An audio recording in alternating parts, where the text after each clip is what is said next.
São Mateus, capítulo 27, apenas os versos 51 e os 54, diz assim: Eis que o véu do santuário se rasgou em duas partes de alto a baixo, tremeu a terra, fenderam-se as rochas. Vocês vão repetir só essa partezinha final deste versículo após mim. Vamos lá. Tremeu a terra. De uma forma bem terremoto mesmo. Vamos lá. Tremeu a terra. Fenderam-se as rochas. Outra vez. Tremeu a terra. Fenderam-se as rochas. O verso 54 diz: o centurião e os que com ele guardavam a Jesus, vendo o terremoto e tudo o que se passava, ficaram possuídos de grande temor e disseram: verdadeiramente este era o Filho de Deus. Quantos acreditam? Quantos acreditam que foi desse jeito? Digam amém. Hoje é o quinto dia. Vamos até tomar a Santa Ceia. Quinta-feira foi a noite em que Jesus Cristo foi traído. Hoje eu quero falar sobre o quinto milagre da paixão. Ontem à noite mostramos que o véu se rasgou, mostrando que nós temos um acesso livre com Deus e com Cristo hoje, sem intermédio de homem algum, e que perde o tempo aquele que, tendo esse acesso, não aproveita esse acesso. Hoje nós iremos para o quinto milagre, o milagre do terremoto. Tem muita coisa de Deus aqui para nós aprendermos, muitas revelações de Deus aqui. Queridos, eu gostaria de dizer para vocês que desde o princípio, a nossa terra tem sido vítima de muitos terremotos.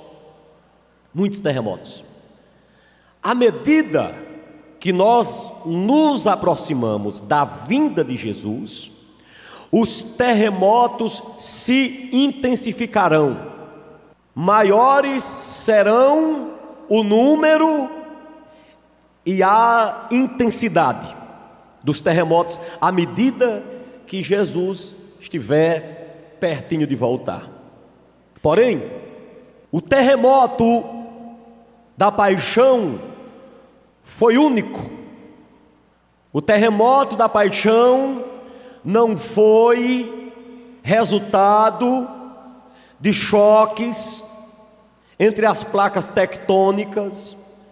O terremoto da paixão não foi um resultado de um defeito nas placas terrestres, no nosso globo.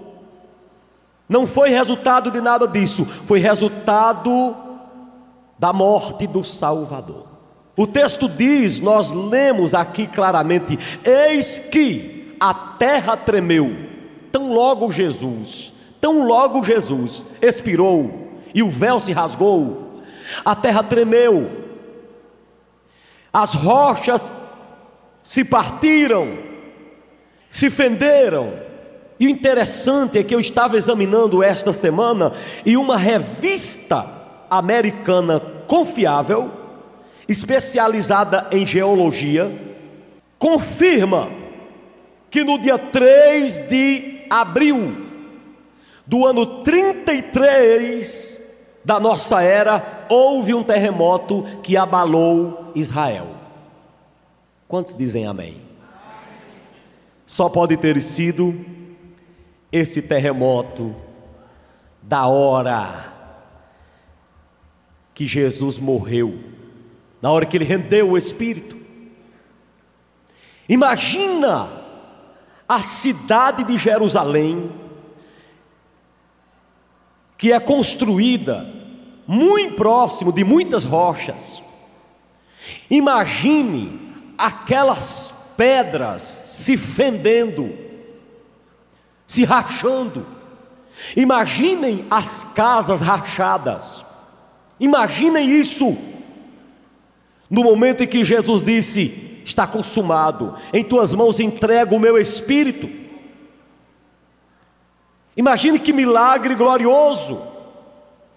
A Bíblia registra vários casos de terremotos.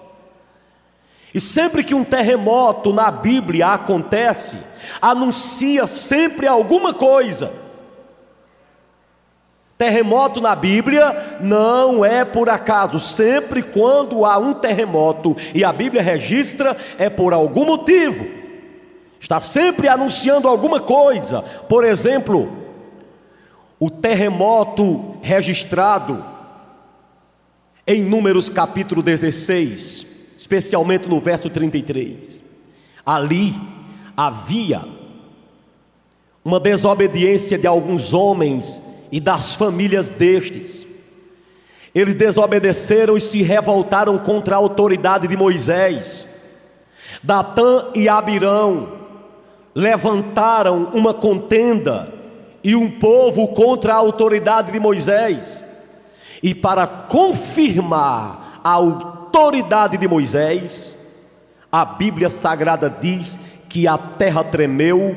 E não somente tremeu, mas a terra abriu a sua boca e engoliu os zombadores e murmuradores, para provar que a autoridade de Moisés não era de homem, era de Deus. Recentemente eu ouvi de um pastor que estuda muito sobre a autoridade de Deus, e ele me deixou curioso. Eu até estou lendo um livro, já li boa parte, Ax agora está lendo.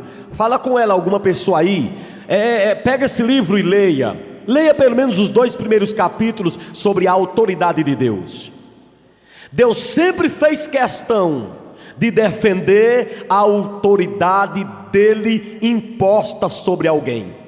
Todas as vezes que alguém se revoltou contra a autoridade de Moisés, Deus tomou a frente. E na hora que Datã e Abirão se revoltaram contra a autoridade de Moisés, o que foi que Deus fez? Fez a terra tremer e abrir a boca e engolir os zombadores.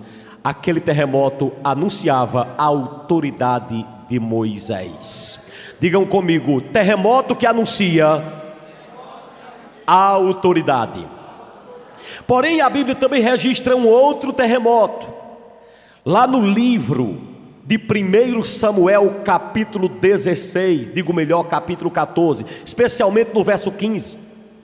Aquele terremoto aconteceu tão logo Jonatas, filho do primeiro rei de Israel chamado Saul, tão logo ele volte de uma guerra contra os filisteus. Jonatas ou Jonathan preferiu sair à guerra com uns poucos homens. E alguém perguntou: Jonathan, por que você vai guerrear contra os filisteus com tão pouco homem, tão poucos homens? Ele diz: porque para o Senhor, aleluia, para o Senhor não é nada impossível defender com muito ou com pouco. Para Deus tanto faz, ser muito ou pouco é a mesma coisa. E Jonathan vai à guerra e volta vencedor. E na hora que Jonathan volta vencedor, a Bíblia diz naquele texto que eu indiquei, que Deus fez a terra tremer para anunciar que uma grande vitória aconteceu. E que Deus prepare terremotos hoje para exaltar e destacar a tua autoridade no território que você habita. E que Deus faça tremer a terra também para destacar a tua vitória que já aconteceu. Mas também a Bíblia registra claramente um terremoto no tempo de Elias. Vocês conhecem. Elias queria saber onde Deus estava. Deus não estava no fogo nem no terremoto, mas estava no silêncio naquele caso. Porém, um terremoto aconteceu. para que o profeta Elias pudesse entender onde era que Deus estava. De qualquer maneira, aquele terremoto anunciava que Deus não está limitado a um fenômeno. Quando Ele quer, Ele aparece no fogo. Quem dá glória a Deus? Quando Ele quer, Ele aparece no vento. Quantos podem dar glória a Deus? E quando Ele quer, Ele aparece no terremoto. Quem glorifica a Deus? Aquele terremoto anunciava: Deus não está limitado a ninguém e nem a nada. Vale até uma salva de palmas. Quem pode dizer amém? O Novo Testamento registra um outro terremoto. Lá no capítulo 16 de Atos dos Apóstolos, verso 26, um terremoto que acontece e abala uma prisão. Paulo e Silas, homens de Deus, estavam presos, vocês conhecem a história, mas a boca deles não estava presa, a boca não estava, e diz que enquanto os soldados ali os guardavam, Paulo e Silas presos começaram a louvar a Deus, aleluia.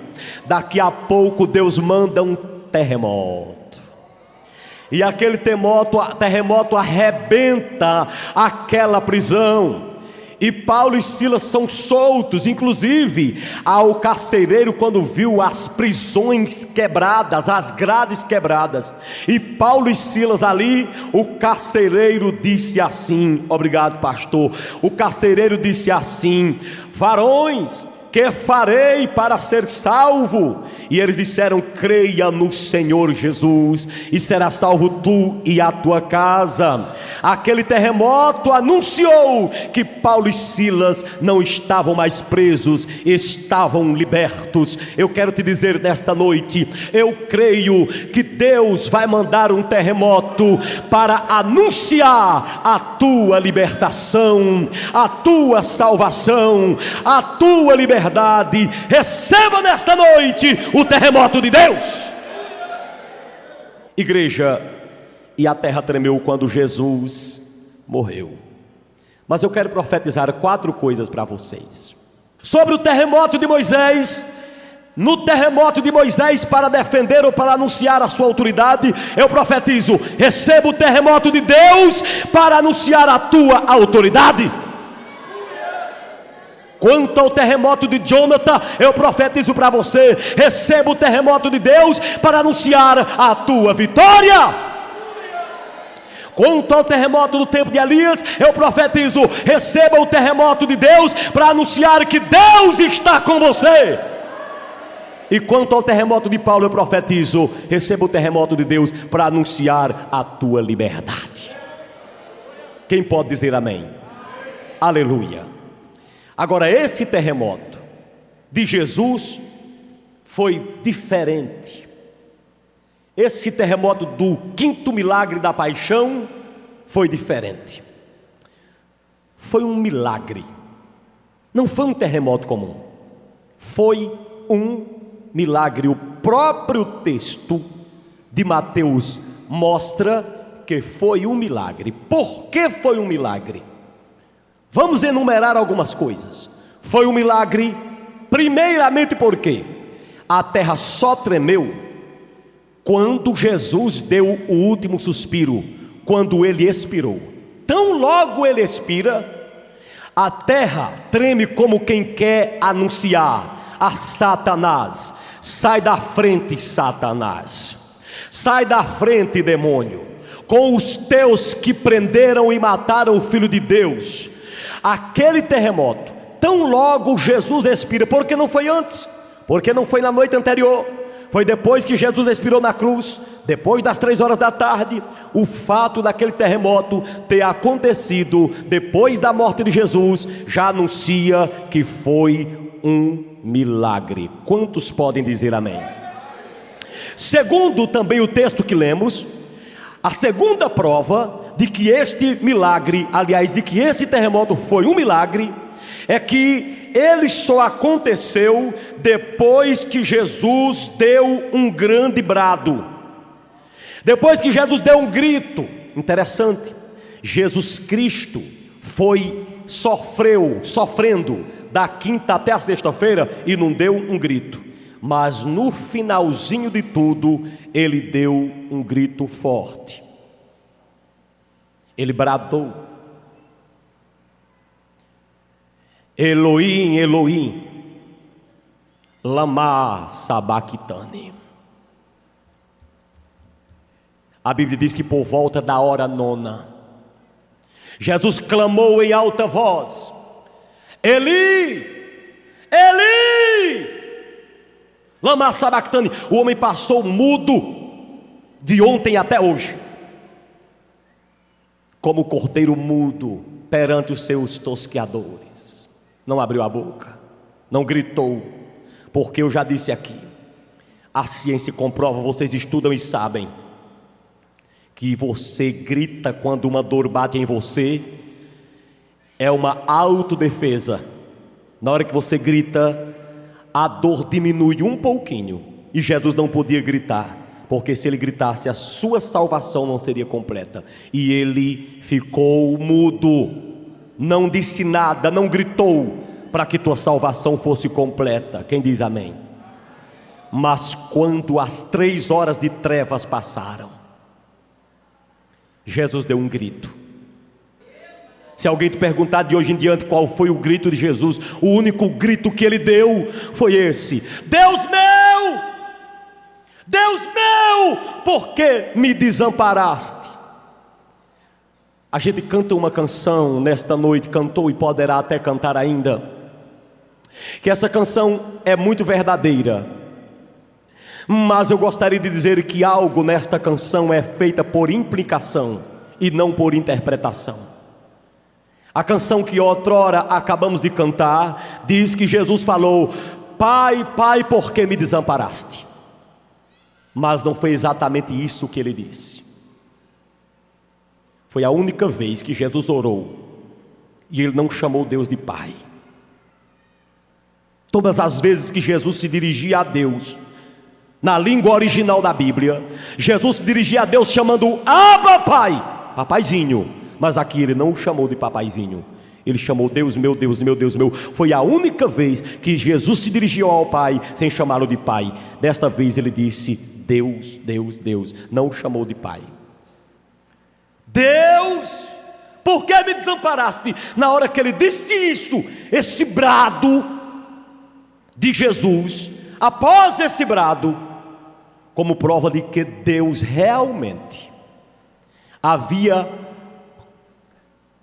desamparado o seu filho, a terra tremeu, como quem queria também anunciar, como se fosse a voz de Deus anunciando: eu abandonei mesmo, eu não posso contemplar isso.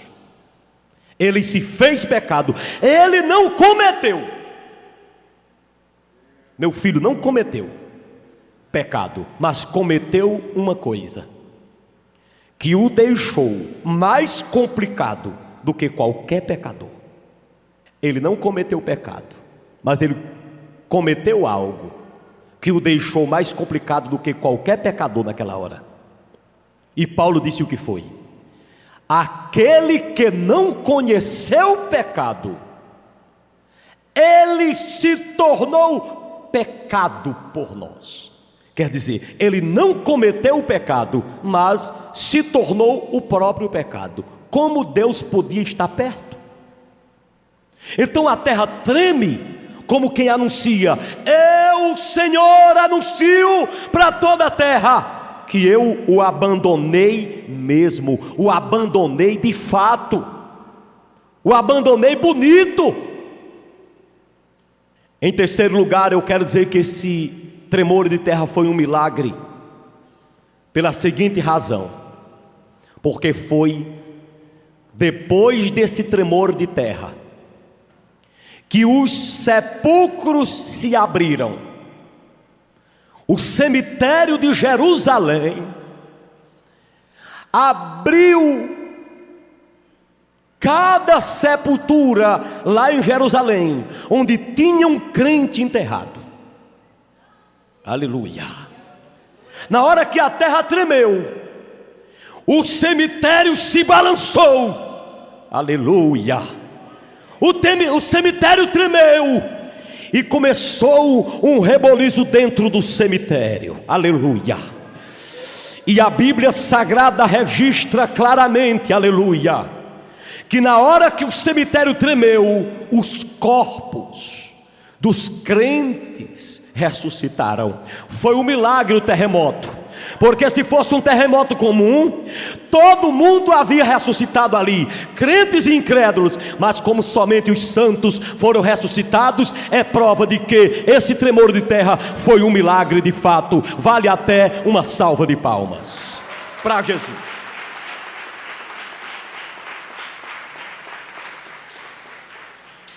Uma quarta e última prova de que aquele tremor de terra foi um milagre foi o seguinte: o fato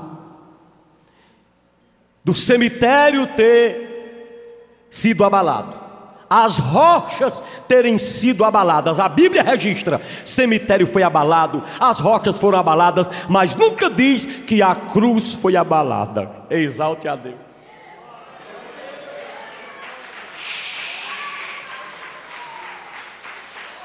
Labás, canta lá, baixa. O cemitério foi removido ou revolvido, as pedras se fenderam, mas a cruz permaneceu de pé. Por que a cruz permaneceu de pé com Cristo? Porque a cruz jamais podia cair, porque foi nela que Jesus conquistou nossa vitória. Se a cruz tivesse caído, Jesus não tinha conquistado ainda nossa vitória. A cruz era um símbolo da nossa vitória. E eu vou dizer algo aqui escancaradamente para a igreja hoje. Eu não concordo com grandes pregadores que dizem que quando você olhar para a cruz, tem que olhar para ela como se ela fosse a arma, o revólver que matou alguém da tua família. Portanto, a cruz é um sinal de derrota. Não. Quando você olhar para a cruz vazia, sem crucifixo. Nunca pense naquela cruz como a arma que matou o teu Senhor, portanto ela é o símbolo da tua derrota. Nunca. A cruz deveria estar estampada na frente de todos os templos, porque a cruz vazia é um sinal da nossa vitória, é um sinal do nosso triunfo, é o nosso troféu. Foi lá que Jesus conquistou a sua vitória. Quem pode exaltar a Jesus agora? Foi nela. Aleluia, aleluia. Por isso que Paulo escreveu assim. Paulo disse: tendo Jesus cancelado o escrito de dívida que era contra nós, removeu-o inteiramente, encravando-o na cruz e despojando os principados e potestades. Jesus, disse Paulo, triunfou na cruz. Colossenses capítulo 2, versos 14 e 15, Jesus disse: eu triunfei na cruz. Paulo disse: foi lá na cruz que Jesus triunfou. Se a cruz tivesse caído, não havia triunfo, mas a terra tremeu, os sepulcros se abriram, casas foram abaladas, os homens viram tudo aquilo, mas a cruz permaneceu de pé, porque a cruz é um sinal da nossa vitória. Jesus triunfou na cruz. Eu queria que todos glorificassem a Jesus. A terra tremeu, mas não derrubou a cruz. Aleluia. O mundo pode se abalar, mas a tua vitória continua. O mundo pode se abalar, mas a tua bênção continua. Será se o povo está entendendo a palavra para glorificar a Deus? A cruz permanece de pé. Diga comigo: a terra tremeu, mas a cruz permaneceu em pé. Diga: os sepulcros se abriram, mas a cruz ficou de pé. Agora digam assim: as pedras se racharam, mas a cruz ficou de pé. Diga: tudo se arrebenta, mas a minha vitória continua. Aleluia. Quantos podem levantar a mão, glorificar a Deus pela sua palavra? Glorificarem a Deus pela sua palavra. Deixe as mãos levantadas e glorifiquem a Deus pela sua palavra. Aleluia. A Deus toda honra e toda glória, e todo louvor e toda exaltação. O último ponto da minha mensagem nesta noite é sobre o testemunho do milagre do terremoto. Eu gostaria de falar sobre o grande testemunho que foi esse milagre do terremoto. Um grande testemunho. Eu já falei sobre a primeira coisa, vou só citar novamente. Uma grande revista americana registra que houve realmente esse terremoto. Eles não sabem, muitos deles não sabiam que a Bíblia registrava esse terremoto, mas eles registram.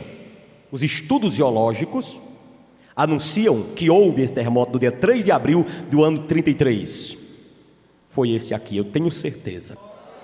Vocês sabiam que a ciência vai descobrindo a cada dia coisas que estão na Bíblia e eles descobrem sem saber? Como foi que eles descobriram que tem fogo no interior da terra? Não sabiam de nada, mas a Bíblia já dizia. Quem diz amém?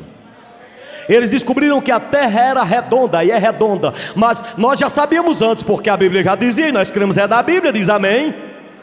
E não é que descobriram agora que para o homem não viver estressado precisa fazer 7 coisas. Não é que Jesus fazia as 7, quem diz amém?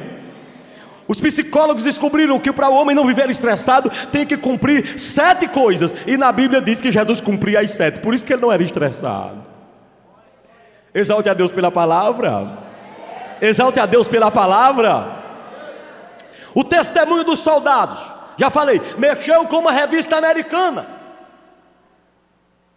O testemunho do terremoto, melhor falando, já mexeu com uma revista americana.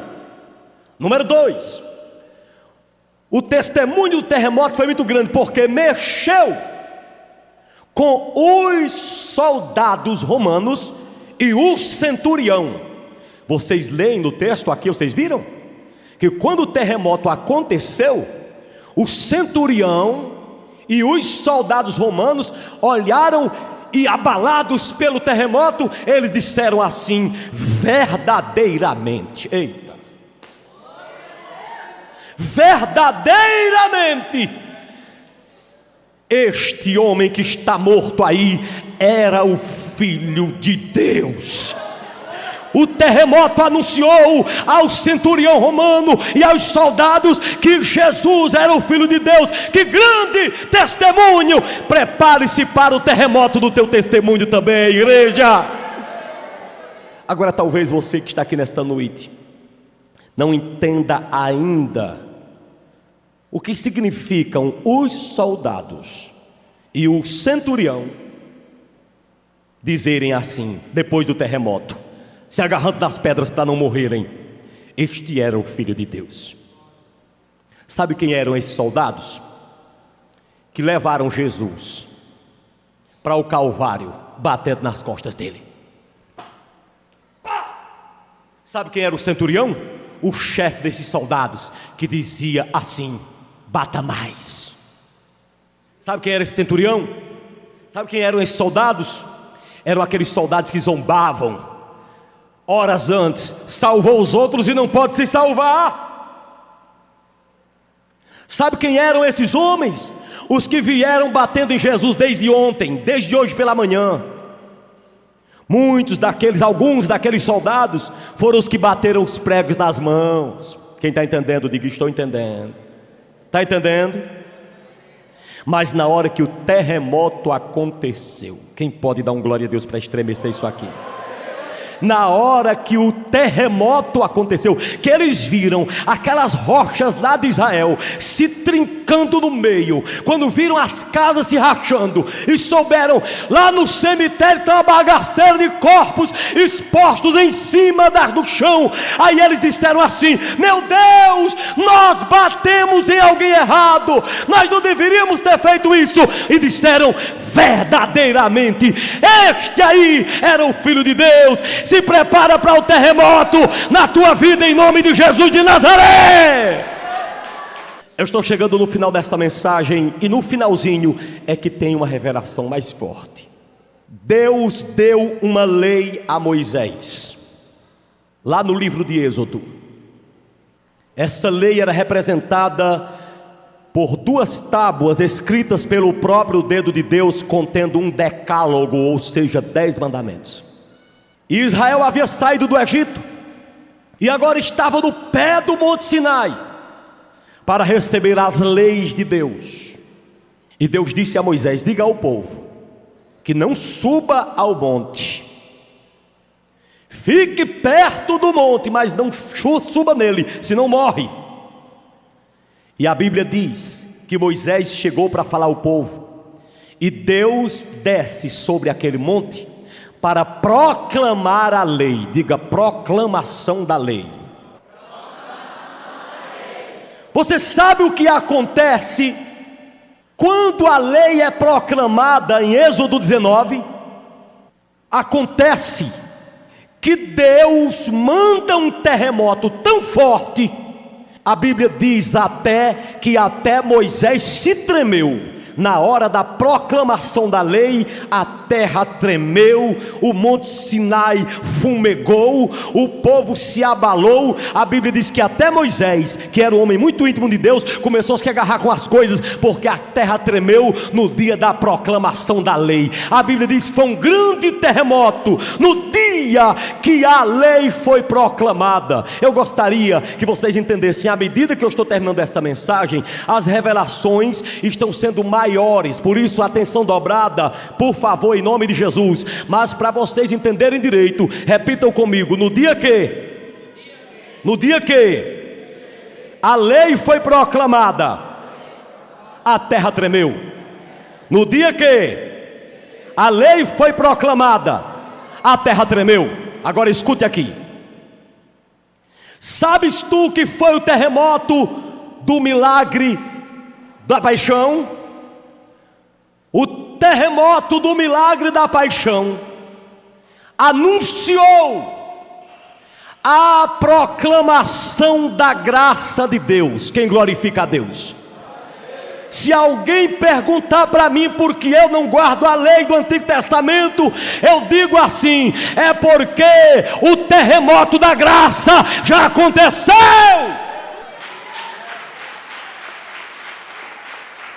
O terremoto da paixão é um terremoto profético. Ele cumpre aquele terremoto de capítulo 19 de Êxodo. Quando a lei foi proclamada, houve um terremoto, e quando a graça de Deus foi proclamada, houve outro terremoto. Eu prefiro o segundo terremoto, porque a Bíblia diz: da graça tendes caído os que querem viver segundo a lei. E os que estão debaixo da lei estão debaixo da maldição de Deus. E Paulo disse: irmãos, recebeste o Espírito Santo pelas obras da lei ou pela pregação da fé? É claro que foi pela pregação da fé. Quem glorifica a Deus? A Bíblia Sagrada diz que nós estamos debaixo da graça. Quem glorifica o nome santo do Senhor Jesus de Nazaré? Quem é que está debaixo da bênção do segundo terremoto? Glorifique a Deus, glorifique a Deus, glorifique a Deus. Eu quero dizer para você que está aqui nesta noite: você agora não está mais debaixo da lei, está debaixo da graça. Quem está debaixo do segundo terremoto, solte um glória a Deus agora. Eu quero terminar esta mensagem levando vocês todos para abrirem a Bíblia no livro de Hebreus capítulo 12, para a gente terminar. Hebreus, carta aos Hebreus capítulo 12. Nós iremos ler alguns versículos, e eu gostaria que a comunidade ficasse de pé, para vocês verem o que é que a palavra diz que aconteceu naquele dia que Jesus morreu e a terra tremeu. Ponha-se de pé todos em nome de Jesus, para nós lermos o que está escrito aqui em Hebreus capítulo 12, versículo a partir do 18. Vamos ver o que está escrito. Presta muita atenção ao que diz a palavra de Deus. Aleluia. Repitam comigo: terremoto da graça. Mais uma vez: terremoto da graça. Aleluia. Olha o que diz aí a palavra do Senhor. Eu vou ler para você. Ora, não tendes chegado ao fogo palpável e ardente, e à escuridão e às trevas e à tempestade, e ao clangor da trombeta, e ao som de palavras tais, que quantos o ouviram, suplicaram que não lhes falassem mais, pois já não suportavam o que lhes era ordenado. Até um animal, se tocar no monte, será apedrejado. Isso aqui está falando da do terremoto do Sinai. Até se um animal chegasse perto, seria apedrejado. Verso 21. Na verdade, repitam, na verdade. Mais uma vez. De tal modo era horrível o espetáculo. Diga, o espetáculo era horrível. Eu vou perguntar à igreja, olha para cá. Era horrível que espetáculo? Quem está entendendo, diga. O que era horrível o espetáculo? Que espetáculo era horrível? Fala. O terremoto da proclamação da lei. Vou ler de novo, verso 21. Na verdade, de tal modo era horrível o espetáculo que Moisés disse: sinto-me aterrado e trêmulo. Quem está entendendo isso aqui, diga amém. Agora vamos lá, versículo 22. Na minha Bíblia a primeira palavra é mas. Mas, não é mais, é mas. Mas tendes chegado ao monte Sião. Pode dar um glória a Deus? Escuta aí. Tendes chegado ao monte Sião. Você chegou ao monte Sião. Diga, eu cheguei ao monte Sião. Aí o texto continua: e à cidade do Deus vivo, a Jerusalém celestial, e a incontáveis hostes de anjos, e a universal assembleia, e a igreja dos primogênitos arrolados nos céus, e a Deus o juiz de todos, e aos espíritos dos justos aperfeiçoados, e a Jesus, glorifique a Deus, e a Jesus, glorifique a Deus, e a Jesus, o mediador da nova aliança, eita glória, e ao sangue da aspersão, que fala coisas superiores ao qual fala o próprio Abel. Levante a mão e glorifique a Deus. Quem entendeu? Quem entendeu? Quem entendeu? Quem entendeu? Quem entendeu? Bote a Bíblia aí no teu lugar. Quem entendeu? E passe da glória àquele que vive e reina para sempre. Vai, vai, aplaude a Jesus. Quem está agora no terremoto da graça? Quem está no terremoto da graça? Ei, manarabassúria manarabacai, xurionda manarabassúria bacanarabahai. Às vezes você olha uma coisinha dessa na Bíblia, você diz é coisinha, mas não é coisinha, é uma coisona. É por causa desse terremoto que você entende o que é a graça. Diga amém. Portanto, você não é mais obrigado a guardar a lei. Você é obrigado a guardar da lei o que tiver repetido no Novo Testamento. Escuta o que eu vou dizer, porque isso é importante. Você só é obrigado a guardar da lei o que o Novo Testamento confirmar, porque a Bíblia diz que você chegou a Jesus, o mediador da nova aliança. Irmãos, disso depende tua felicidade aqui, você só é obrigado a guardar da lei o que tiver confirmado na nova aliança. Naquele terremoto anunciou a nova aliança. Eu não sei se a igreja está entendendo. Se está entendendo, dê glória a Deus. Está entendendo? Glorifique a Deus. Eu quero perguntar à igreja do Deus vivo: quem crê no terremoto de Deus na sua vida? Quem está debaixo do terremoto da graça? Igreja, para eu terminar esta palavra, levante a mão e diga assim: o terremoto da lei eu já deixei pelo terremoto da graça, pelo terremoto da nova aliança. Faça um terremoto aqui de palmas e aleluias agora.